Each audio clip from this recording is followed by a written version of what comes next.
My presentation today is based on a study titled Daycare Service Provision for People with Dementia, a qualitative study with family carers.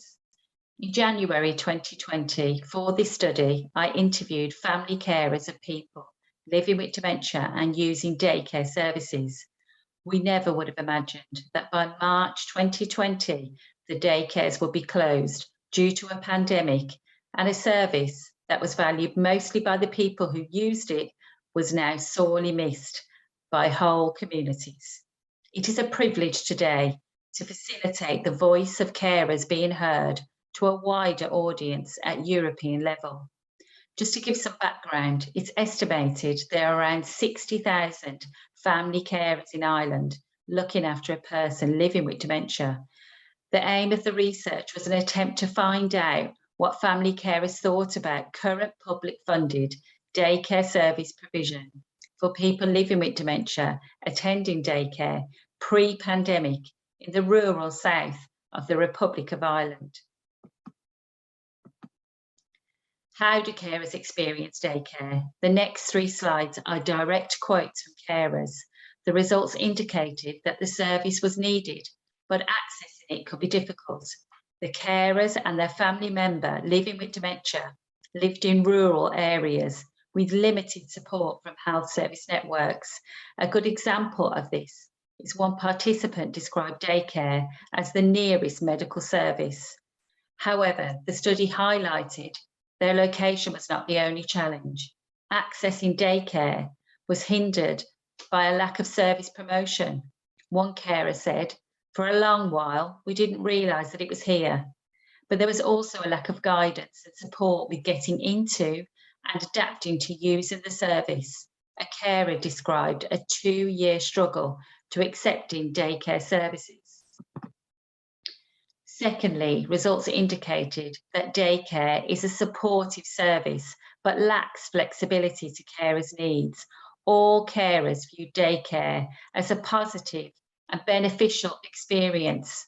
One carer described the reassurance, the sharing of care with someone outside the family brought them, and the educative values of that.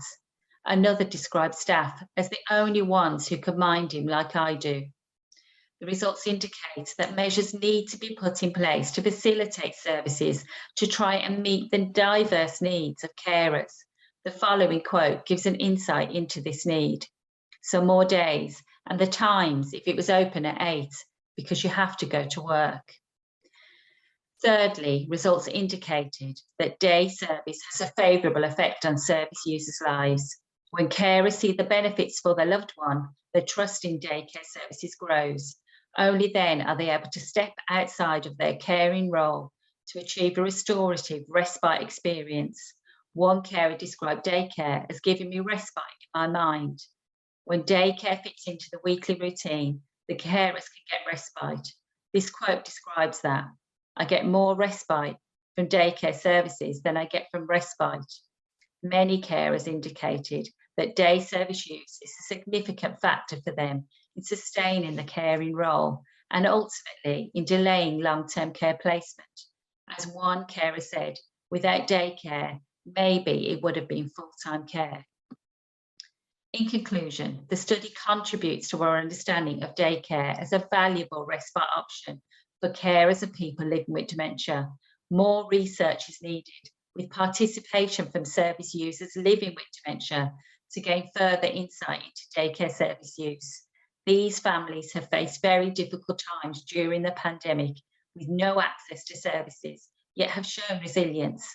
The very least we can do now as the service resumes is become a service more receptive to their needs. Increased resources are needed so premature long-term placement can be avoided. We need to improve access, promote service development, facilitate services to be flexible. Thank you for listening.